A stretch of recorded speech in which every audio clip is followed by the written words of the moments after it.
Good evening. I will call to order the Finance Committee meeting on January 30th, 2023 at 7 p.m.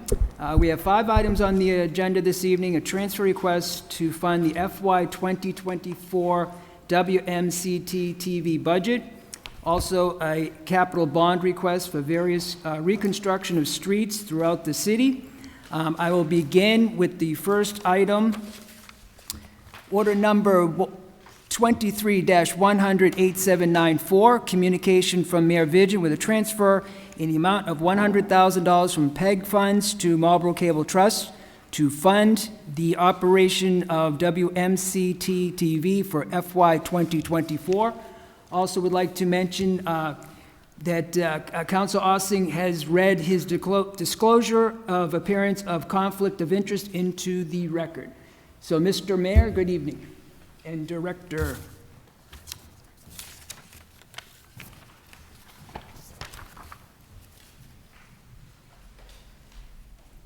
Good evening, Director Myla.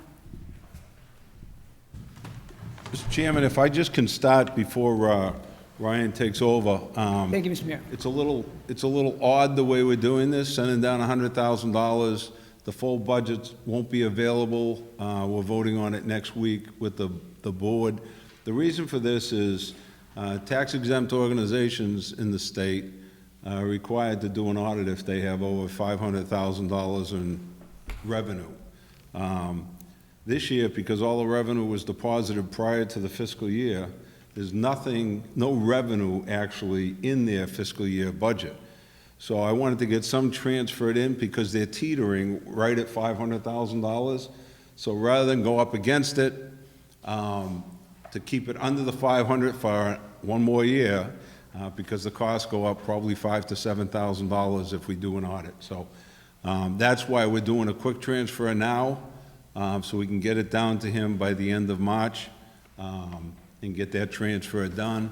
The full budget will be coming in with the balance of the year's fiscal year expenditures. Probably, if not, it won't be the next meeting, it'll be the one after that. So it'll be coming down shortly. We just want to get this one transfer in their fiscal year they're currently in, so we don't go over the $500,000. So that's the rhyme and reason for doing it this way. And this is for the FY 2024. This would go toward 2024, but it's going to be deposited in their account in their 2023 because they're on a cash basis. Yep. So this year they won't go over the 500, and next year they won't go over the 500. Thank you, Mr. I don't know if I explained that well enough. Are there any questions on that part of it? Councilor Orr. If you could, thank you, Mr. Mayor. If you could explain more about the 500,000 not going over each year. What is that marker, the 500,000? Is that their budget that gets approved by their board, or is that? Whatever's transferred into their account. They're on a cash basis, so whatever is deposited into their accounts, that's considered revenue. So this year, if this transfer goes through, they'll have $100,000 in revenue and approximately $500,000 in expenditures. So they'll actually show a loss, because what we had done in the past is try to eat up all the cash they had. So we weren't transferring the full amount of the budget. Now the cash is pretty much gone, so we're going back to transferring it in from the PEG money. But again, it's to keep less than $500,000 in each one of their fiscal years. There was only one year we went over, and actually the new outside auditors that we do have, we're able to get the state to waive it because it was only a few dollars over, and it was only 1 year. So because they had money coming in after the year started at the beginning of the year and before the year ended at the end of the year. So we're just trying to split it up. We're not doing anything illegal. It's all based on revenue, and we're just making one transfer now and hopefully one transfer later after the fiscal year begins. Even if it's approved now, but the auditor doesn't sign off on it until April 1st, the check will be sent over after April 1st, and everything's good.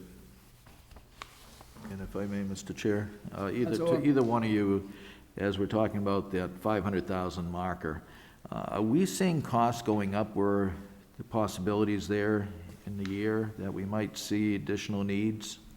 Oh yeah, costs are always going up. It's amazing how WMCT-TV is operating at a much greater capacity with less staff than historically they've ever had. So trying to build up staff again, some of the shortages, why there was extra money in the budget in previous years was due to understaffing. Also a PPP loan played into a reason why we didn't need to appropriate as much money in previous years. But if we look back to 2019, 510, 832 was the appropriation for operating costs with an additional 30,000 for capital. So that should be around the average of what it takes to operate the studio. So 540, 550 is truly what your true We're cost might anticipating be. about 530 this year total. And I always bring this up, it's on the following page of the transfers, all the funds received from Comcast and Verizon. It seems like it's stabilized a little bit, but you know, I just heard on WBZ News last week that they did a survey on all the people, as they say, cutting the cord, removing themselves from cable TV. Within your industry, do you hear any news about what the future looks like with the income that we get from those cable stations? It does look like it has stabilized a bit. There was some legislature that got postponed again that would have put a tax on streaming services, which is still not happening again, but other states have implemented this tax, which would put a tax on any over-the-top services so that you can't tax the internet, but you can possibly tax these services such as Netflix, Hulu, Amazon Prime, Disney Plus. You've probably got 50 of them yourself. Yeah. So if that were to happen, I'm sure I'd be back in here to try to garner your support for that sort of bill to go through. And on that note, I think that's a great idea, and I think I don't know what the legislation looks like, but it'd be nice if I could get your station now, because I cut the cord a couple months ago. Verizon was getting a little too expensive. And I like watching hockey, and I like watching basketball, so I went to a streamer that offers both. But I can't get you, I can go online to get your programs, but it'd be nice if they required the streamers to carry the local program. I think the local program is so important. It's a double-edged sword right there, because the people that would want to watch us online aren't necessarily paying for our funding to exist. That only comes from cable subscribers. Yeah. So other stations have implemented paywalls. Would you be willing to pay for an app? And how much would you be willing to pay for WMCT-TV? The logistics involved with building all of that infrastructure far outweighs it's not going to break even at any point. It's going to be a huge additional cost to try to put another platform to make it more accessible. Although, once they start hearing about all your great programming, they may be willing. They're already hearing. The buzz is out there. That's great. That's great. Thank you for your answers, and thank you for your updates. Thank you, Mr. Chair. Good points, Councilor. And I believe the legislators are working on some legislation in regards to streaming and going forward. I don't know how far it is, but I thought I read something like that. Councilor Perlman. Thank you, Mr. Chair, and thank you so much, Brian. I wanted to just take an opportunity to really commend the work of you and your staff. I know there's so many programming, even the way you're posting on social media, all the different events, the community-run shows. I just think it's really impressive to see how much has been skyrocketing, especially in such a short amount of time. So I really want to appreciate all of you, and I don't know if you want to have an opportunity to share a little bit more about some of the current work. I've seen all the different shows happening, but anything else you'd like to add? Sure. When I spoke to City Council around this time last year, the studio itself, which has very high rent, which is often brought up year after year, was not being utilized hardly at all, other than occasional news segments. Right now, we currently have 13 regularly filming shows. 7 of them are by Marlborough community members or organizations that are producing their own in-studio talk shows. and we have 3 more that are in the works to be launched. So that is just a huge boost right there. November 17th, with Samantha, we hosted our first ever nonprofit Neighbors Night, where 14 of the area's nonprofits came in sort of a telethon without asking for money. It was a chance for all of these organizations to get some airtime to show what they do for this wonderful community. And I even have Superintendent Mary Murphy filming a Superintendent's Corner show, which she does monthly now too, which is shedding a lot of light on some of the behind-the-scenes things that happen at the school, and she's been very devoted to doing the show. She's already filmed either 5 or 6 episodes to date, which is a huge undertaking to carve that time out of her schedule. So we're plowing ahead. Well, that's very exciting. And to answer the question from before, I think WMCT-TV is priceless. We could never put a price on, the work is so great. So thank you so much for all that you've been doing and will continue to do. And thank you, Mr. Chair. Leader Gulfstrom. No further discussions. I will entertain a motion. A motion to approve. I will second that. Motion has been made and seconded to approve order number 23-100-8794, communication from Mayor Vision with a transfer in the amount of $100,000 from PEG funds to Marlborough Cable Trust to fund the operation of WMCT-TV for FY 2024. Any other further discussion? See none, I'll call the roll. It carries 5-0. Thank you, Director. Thank you.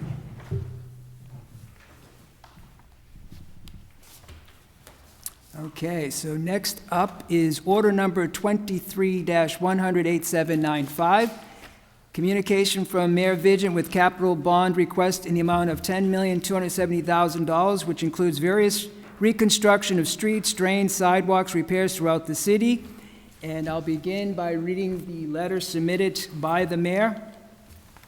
Honorable President Ossing and councilors, enclosed for your approval is a total of $10,270,000 capital bond request for fiscal year 2023. I anticipate a very busy and competitive construction season and thought it prudent to break up our annual capital request into 2 packages so we can get a head start on lining up contractors and ordering materials. This bond package is dedicated to the city's infrastructure, and I will plan on sending a separate request for projects and equipment in the coming weeks. Please note, if additional ARPA funds become available from the state, I will use the funding to rescind or reduce the bonds based on spending criteria. The enclosed list includes various reconstruction streets, drain, and sidewalk repairs based on the condition of roads and utility underground. The list has been scrutinized, prioritized to ensure that we are addressing the city's greatest needs. Thank you in advance for your cooperation. Sincerely, Arthur G. Vigent, Mayor. And what I will do is I will have either the mayor or Director Dival, if the finance or any councils have any questions in regards to some of the bonds that we'll be voting on. First, we'll go on this first order, and then from there we'll go to each individual bond.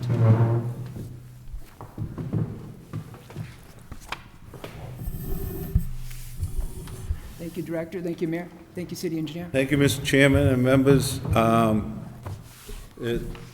I wanted to get a head start on things this year, and that's why I'm sending this down a little early. Because obviously we have, we shut a couple of these off. There's obviously an inventory shortage going on everywhere, supply shortage. Our construction projects are no different. So we're trying to get a head start on things. If the state decides they want to send us some more ARPA money, they're sitting on a boatload of it, and they didn't want to approve it last year. So we're hoping they get it approved pretty quickly this year. The problem is all the communities are going to be fighting for the same few contractors for all these jobs. So my feeling was, let's get a head start on it. Let's get these approved by your body, and then get the bid packages out, get contracts in place. When we went out to advertise these, we're planning on advertising for both using ARPA money and a bond. So if we end up changing it up later on, we're not being messed up with the advertisement. So we don't know what we're gonna be getting. We don't know if we're gonna get anything. We don't even know what it's gonna be used for. So my last conversation with Representative Gregoire was, plan on using it the way they wanted you to use it last time. Like, okay, so all this, we can use a chunk of this for it. Again, I don't know if they're gonna be sending us $100,000 or $10 million, so obviously, if we get more money, we'll be able to do more work. The other thing is to get the bids out and get people lined up so we can get in the streets early this year. We got a late start last year. We don't want that to happen again, so we want to get out there and bid before some of the other communities get out there. So that's just a little synopsis. I do plan on coming down later with additional bonds or transfers, depending if it comes from free cash or wherever it comes from, but that will be later. But right now, I wanted to get some street projects moving, so. Thank you, Mr. Mayor. I would like to too thank Commissioner Duval and City Engineer DePercio for being proactive as well on some of the roads, doing the sealant of the roads going forward, as well as submitting, some of the projects that you will be completing. So that's very helpful to look at. And I will open that up to the rest of the committee and council for any questions. Councilor Perlman. Thank you, Mr. Chair, and I really appreciate the overview and the foresight to think ahead around how we'll be able to get ahead on the bids. I just had questions around the streets. I know in the past when we talked about streets, I know sometimes there's a lot of work that needs to be done, sometimes it's maintenance, and so I was just curious, I know it says reconstruction project, and if you could just maybe give a little bit more insight, if they're all being treated the same, they're in a similar state. I know some of these I see around the library, which makes sense, but if you could give some context about that, that would be very helpful. Well, I think if you go through the list, if you drive down any of these roads, they all need to be done. So there's no mere pet projects here. The only one, the Main Street one, Mr. DePercio and others, when we applied for that MassWorks grant, we weren't sure we were gonna get it, but I said, if we apply and we get it, we'll do the construction. It's not a complete reconstruction of the sidewalks and the street and everything like went on last time. This is a lot more focused. It is gonna have an overlay at the end. The next 2 years down on Main Street are gonna be a challenge. There's no question about it. Gleason, Russell, Crescent, Liberty, Spring Street. Spring Street is very expensive because a lot of infrastructure needs to go on there. It's been one we've been pushing off for a number of years because it was gonna eat up such a large chunk of the budget. Hayes Memorial, we've basically put all the infrastructure in at this point. It's just a long road. And then we have the library project in Francis Street. So again, if you drive down any of these, some of them had been requested by different councilors. And hopefully we can do more, but I want to get out and try to get projects started as soon as the weather allows. I appreciate that, and I'm glad that these are going to be moving forward. And I know in the past, sometimes there's been notice for residents, obviously, be aware that their street is going to be repaved so that they can maybe go a different route, especially with thinking about Main Street. Is that something, I know Commissioner Dival, like how much notice is given to residents, considering, I don't know if all of these will be happening multiple at a time or just, a couple as they go, moving through the bid process? Yeah, part of our standard process is to notify all of the residents. They all get a letter. And we let them know what the process is and approximately how long it'll take. All of these projects, or all of these streets, I should say, are not gonna happen all at the same time. Obviously, $10 million is a lot of work to do. So it'll go on throughout the entire construction season. And depending on who we get for contractors and the type of work and how we can bundle, say, some water work together, some sewer work together, will kind of dictate how we move around the city with these projects. Well, that's great to hear. I know sometimes there's, unforeseen water issues where we have to go in and dig up a street. So anytime that we can, coordinate things, that's definitely preferred. And I know things happen all the time and we can't control it. So I appreciate that you all are thinking through that. Thank you, Mr. Chair. Thank you, Council President. Reiterate too, on the Spring Street, I know I spoke to Commissioner Duval. That is a very challenging street, so that's looking forward to that.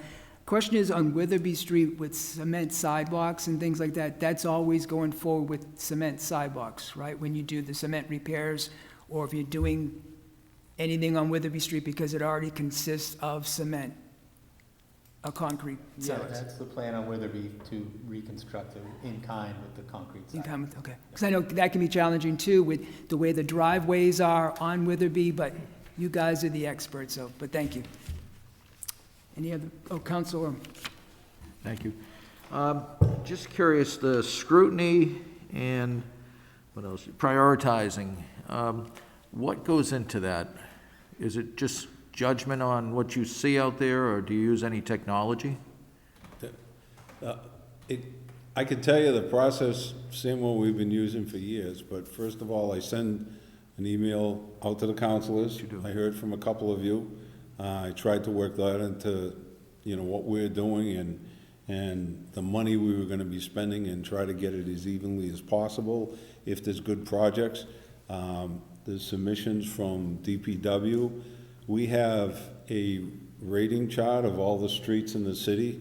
So I actually went and drove all the ones that were the worst ones in the rating book.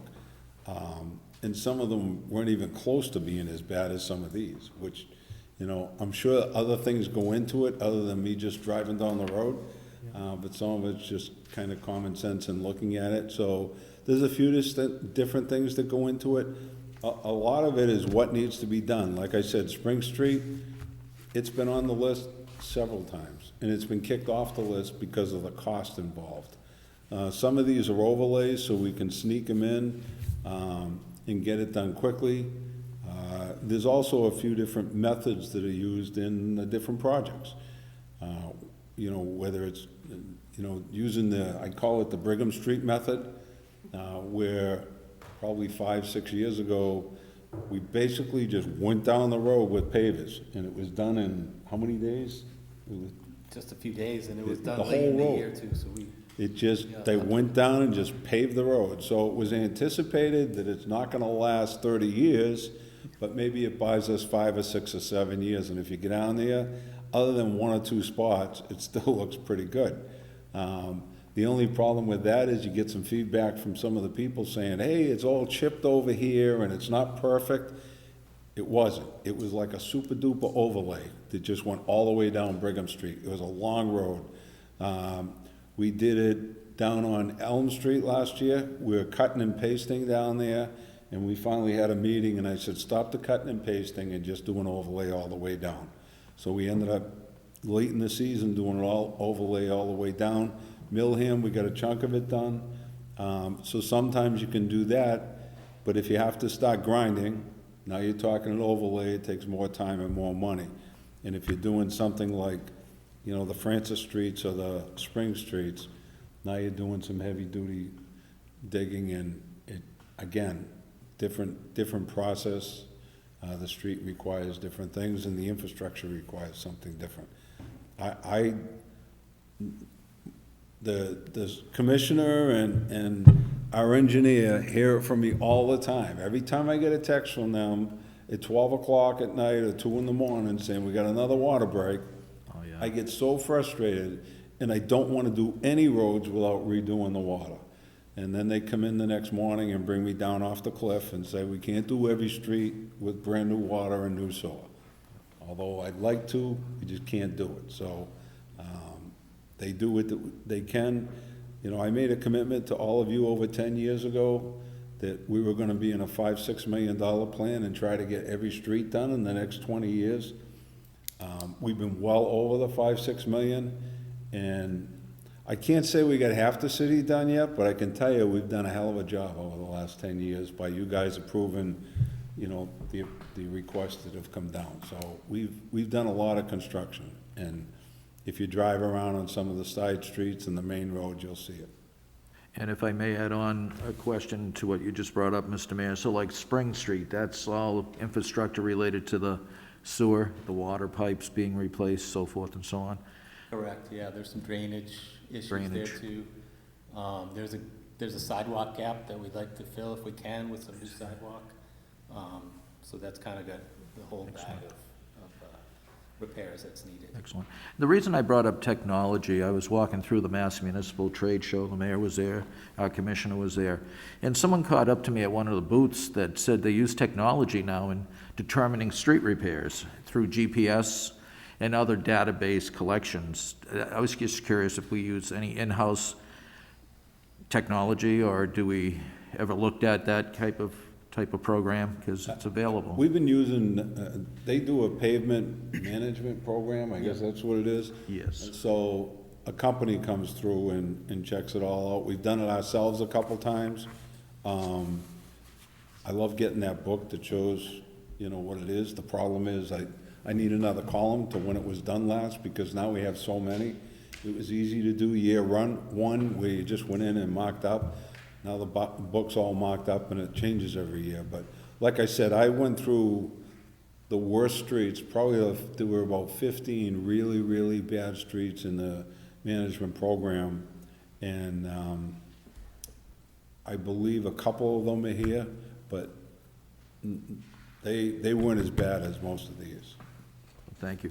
And a question on this order. It sounds like you want to get ahead with the construction season. Is a suspension being requested for this so that you can If move we can along? get it advertised, that'd be great, but, Well, And- I and- suggest and that. it was advertised on our last city council meeting. We did advertise. So, Mr. Chair, I may be requesting a suspension. I don't know if it will work, but it sounds like we get ahead of the curve if, that's if everyone's satisfied with this process. Absolutely, Council. Thank you, Mr. Chair. Councilor Dumas. Thank you. Liberty Street was just done with a sewer line, so it's pretty torn up. We're gonna do curbing as well, because there's a lot of issues with the curb, especially with Granger. Yeah, that was the gas company that just went down. Liberty. Correct.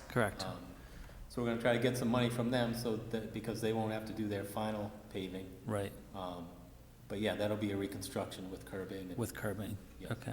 Are we gonna do paint a line down the middle or no of the street? My only concern is where Liberty and South Street connect. It's are we doing what? painting lines down the I think we'll look at it. It may be too narrow, though. I think if you Okay. can't get sufficient lane width on each side, we generally don't paint the center line, right. but we always take a look at it to see if it. Okay, well, just because it's probably an issue for traffic, but when you come down South Street, and you want to turn into Liberty, they drive over there. If there was a stop line there, they would drive over it. So you would hit them, so a line would Yep. make a difference, but we can take that up with traffic. But if we're doing a new road, it's going to be a much bigger cut through, just because it's a nice shiny new road. But thank you. Councilor Landers. Thank you, Mr. Chairman. Just one quick question on Hayes Memorial Drive. That's a pretty big project, 'cause that's a pretty big street. I anticipate we're gonna have more construction out there too. 149, that's quite a job they did there, going in, taking all that ledge out. But if you spend this 2.8 million, and then there's a lot of construction to follow. I mean, we have 149, we have the bus company, we have a few others in the early stage. When companies do come in, how much can you push them, Tom, not to disturb, a nice new road? They gotta at least put an entrance in. But did you mention earlier that most of the water and the utilities are all in Hayes Memorial?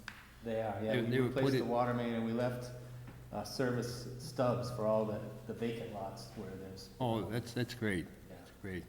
Because that will be quite an improvement there. I think it might make it more attractive to people that want to throw something up. A couple of nice buildings have gone up there. And again, Council, this is one of those that's been kicked down the road a couple of years, because it's like, well, we're gonna be building a new building. Well, let's wait till that building's done. Yeah, you can't And do then it's that. gonna be building a new building, and finally I just said, if you've been down there, I'm sure you have, you put as many miles in the city as I do. Once a week. Yeah, so, it's really bad, and we can't wait till every building down there is Yeah, up. And I I know can see Mr. that. DePercio brought up the same point. All the stubs are in, so that it takes some of the burden off, so. It's good. Now, these look good. I can go through this list and see a reason almost for every street. I think it's great that you're concentrating somewhat around the new library. Yeah. Because you got a beautiful building there, you got a nice neighborhood, and you want these streets to look good. That's all right, that's all I have. Thank you, Mr. Council Chairman. Anderson. Council David. Thank you, Mr. Chair. A couple of questions. Mayor, I'm glad to hear you talk about the rating system and how you've got your own rating system for when you're out in your car, because, this is certainly not a comprehensive list, only because there's not enough money, there's not enough construction, there's not enough time in New England to be able to do this. But I know when we were grilling the commissioner last year and we were asking, why isn't my street on here and whatnot, we kept hearing about the ranking system, and, I certainly understand that, these have to raise to that level. But if you're out driving around, I would encourage you to check out Prospect Street and Baldwin Street and the other side of Lake Shore, because if we do have some extra money, I'll make my public plea here. I know you get harassed by me on that, so. And if I can, Lake Shore's another one of those that, that's a long street, Yep. and it needs everything. Yep.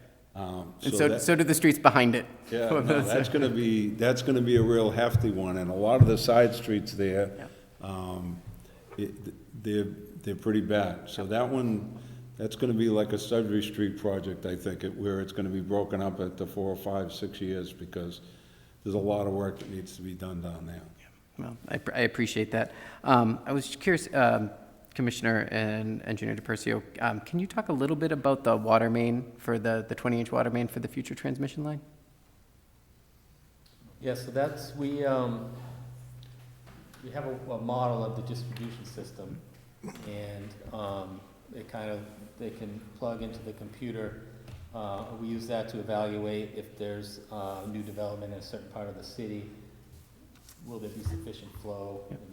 And analyze what, if we're gonna replace a water main, what size would be most efficient and beneficial to the system as a whole. And one thing that the water model shows is that there's sort of a bottleneck in pushing the water from our source, which is at the MWRA, at the southwest part of the city, pushing that water into the city, especially across 495, into the eastern part of the city. There's really a bottleneck at those points where the water main has to cross the highway at the bridges. Yep. So sort of a long-range beneficial plan would be if there could be a bigger transmission line to get from west to east. And given that if we stay in the city, that means crossing one of the bridges across 495, which really isn't feasible with a bigger pipe. Right. So we've talked about some other route, maybe a route through a neighboring town, if that's what it took to get there. So one of those routes, Cedar Hill Street, is part of that. So we just, if we're going to do Cedar Hill Street, does it make sense to put in at least that section of that transmission main? Okay. In case we go forward with a project like that. Okay. No, that's good thinking, and quite frankly, there's all these communities around us who don't have the water supply benefits that we do are going to face those limits for growth and future business development. So it's good thinking. And then my last question is, where is the city? Is the city completed the lead service line replacement program, or is it completely done? Lead service. All the lead services have Done. They're out. It's completely done. Done. City of Marlborough has no lead services. Not one. Except for the ones that didn't cooperate, and we didn't get in there. Yep. And there's a handful of those, but we jumped up to the plate, we paid for it, where most communities were doing betterments and other programs. Through the MWRA, we got the interest-free loans, and it worked out great. And through 5 years, we got it completed. So. That's a lot of work, and hats off to you. Are we keeping track of those who didn't take advantage of it, and perhaps when those properties turn over, working with homeowners to kind of eliminate those in the future if it's only a handful? Yeah, I'm going to say that maybe there's a few, but I don't know that there's any that we didn't get. That's great. I think we may have got them all. Great. And it's hats off to my staff, really. That was a huge project. It was over 1,000 of those services, and it was a lot of work for my staff, and they did a great job. Yeah. Well done. Well done. Thank you, Mr. Chair. Thank you, Council Navy. Council Roby, did you have a question? Thank you, Council Mr. Chair. Thank you. One of my questions was just answered, but I'm also curious about there's $500,000 for sewer construction, and I don't see anything specific on what that's for. The list has It was an streets. estimate based on putting this together, and maybe you can, So nothing in particular, or you do have, It was, so there's sewer and water work associated with some of these reconstruction projects. okay, Um, so that's it's all blended in. And then the Main Street is new lighting, so is it the light bulbs or the whole new street light? Well, so Main Street, we did a preliminary estimate of the whole scope when we applied for the grant, and the estimate was roughly 4.3 million, I think. We received 3 million for the grant. Since that initial application, we've modified the scope a little bit, and including the lighting. So we're analyzing the lighting now, if it is gonna mean entirely replacing all the fixtures, or if there's a way to replace just the lighting part of the fixtures. We know the wiring needs to be replaced, so, it isn't 2 million for lighting. It's kind of like the whole scope, including adding the lighting in. Okay, all right, 'cause I know I personally like the way Main Street looks with those the poles themselves and with the banners and the flowers, so. Yeah, we'll certainly stay with the decorative fixtures like that. It's Okay. just to try to improve the light itself. the lighting's been a constant question and kind of complaint, because it's so dim, you know, and we've had trouble trying to increase the lighting. I know Commissioner Galloני, when he was here, he changed the light bulbs out in a few places to see if that worked, but we may have to get all new fixtures to get increased lighting down here. But as the engineer said, it'll be similar to what we're doing now. Okay, and,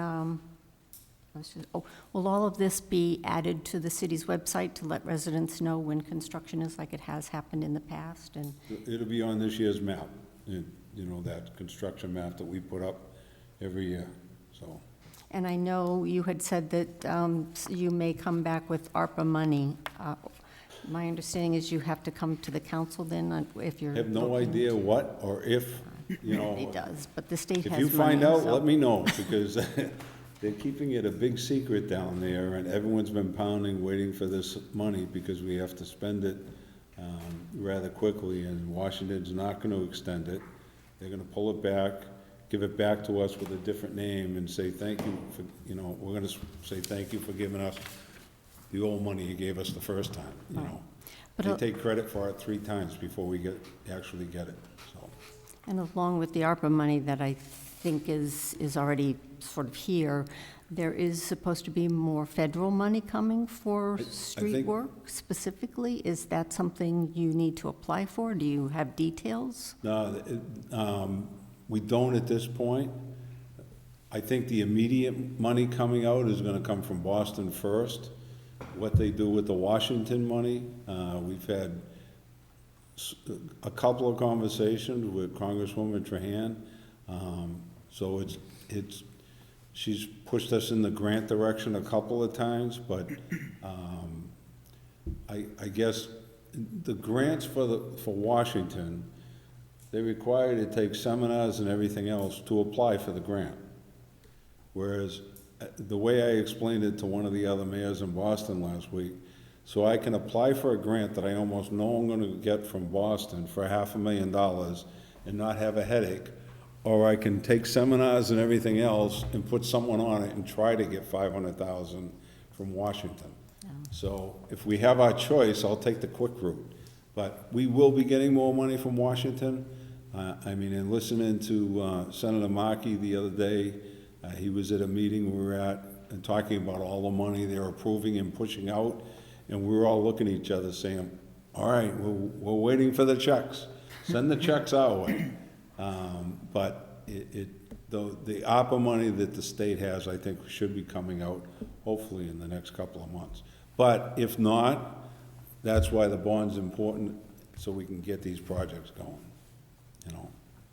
And our city rating is still a good rating, so the bonds. Still AAA bond Interest rating. And rate. again, these won't go out, so if we approve them now, and we go out to bid, and we start the project, if we need cash, we'll be doing some bands. We won't go out and bond these depending on what my finance gurus say, we probably won't be going out maybe for the next 12 months, maybe after that. Okay, thank you. Thank you, Councilor Roby. Councilor Orban. Just want to note that, as we talked about Elm Street last year, if there is any funding or pavement left at the end of all this, at the end of the summer, I concur with my ward councilor. I walk Baldwin today. It's a mess. And Prospect Street, driving over to the other side of the city, which I do often, is another mess. So I concur with you, Councilor Navin. And obviously, you can't do them all at once, but maybe there'll be a little pavement left at the end. With that, if no one else has No any further discussion, discussion, I'll I would entertain a motion to approve order number 23-100-8795. I will second that. Motion has been made to approve order number 23-100-8795, communication from Mayor Vigent with capital bond request in the amount of $10,270,000, which includes various reconstruction, streets, drains, and sidewalks, repairs throughout the city. Any further discussion? Mr. Chair, do you want a separate vote for the suspension that I'm going to recommend? I will, because it's been advertised, so I don't know the advertising thing, but we can go ask for a suspension, absolutely. And we can work, we'll put the suspension in this, Okay. with the suspension. Thank you, Mr. Chair. Any further discussion? Seeing none, all in favor? It carries 5-0. Thank you, Mr. Mayor, thank you. Thank you very much. Mayor DePercio, Commissioner Duval. Okay, moving on to the next ones, which would be approving the bonds.